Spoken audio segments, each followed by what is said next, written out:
చూపిస్తాను, you'll be surprised అనమాట. ఒక్క బెట్టింగ్ యాప్ ని ప్రమోట్ చేయడానికి ఈ అబ్బాయి 80 లక్షలు తీసుకుంటాడు.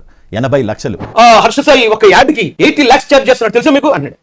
రవి నువ్వు ఒకవేళ నేను ఏదైనా ఒక యాడ్ ని ప్రమోట్ చేస్తాను, నాకు 10,000 మందిని అడిగి కూడా నీకు ఇస్తారేమో. ఎవరన్నా కానీ ఒక ప్రొడక్ట్ ని ప్రమోట్ చేయించుకునేటప్పుడు ఒక అతనికి 2 కోట్లు ఇస్తున్నాడంటే అతనికి ఉన్న క్రేజ్ ని పట్టిస్తారు. అంతే తప్ప అదేదో బ్లాక్ మెయిల్ చేసి చార్జ్ చేయడం అనేది ఉండదు. ఆడిడాస్ షూ కి యాడ్ ఇస్తే సచిన్ టెండూల్కర్ 6 కోట్లు ఇస్తున్నారట అనేది నా చిన్నప్పుడు పాట. అది గొప్పది. అంతేగాని ఆడిడాస్ షూ కి ప్రమోట్ చేయడానికి 6 కోట్లు డిమాండ్ చేసేటండి సచిన్ టెండూల్కర్ అంటమా. థమ్స్అప్ ఉందండి, థమ్స్అప్ లో పురుగు మందుల అవశేషాలు ఉన్నాయని పెద్ద టాక్ నడిచింది. అప్పుడు వాళ్ళు కంప్లైంట్ ఇవ్వాలంటే ఎవరి మీద వాళ్ళు కంప్లైంట్ మనం థమ్స్అప్ కంపెనీ మీద ఇస్తామా, అయితే ఆ యాడ్ ని ప్రమోట్ చేసిన మహేష్ మీద ఇస్తామా? ఒరే మధ్య తక్కండ్రా బాబు అని ఎలాగే చెప్తాము. ఒరే బెట్టింగ్ కూడా ఆడకండ్రా బాబు, ఎదుటో డబ్బులు దొబ్బేయడానికి ట్రై చేయకండ్రా, ఈజీ మనీకి అలవాటు పడకండి. ఎదవల్లరా ఎవడో చెప్తాడు మీరు ఆడాడు బెట్టింగ్ అంటే, మరి మేము ఎవరు ఆడలేదండి. చౌరకాలు వచ్చి నెంబర్ 1 సోడా మెక్డొనాల్డ్ విస్కీ అన్నప్పుడు ఎవడో వెళ్ళి మెక్డొనాల్డ్ తాగారండి. ఆ డోలంలోనే వెళ్తాడు కాసరి పలుకులు అని చెప్పి ఏడి పాన్ మసాలా గురించి పెద్ద పెద్ద బాలీవుడ్ హీరోలు ఇస్తున్నారు.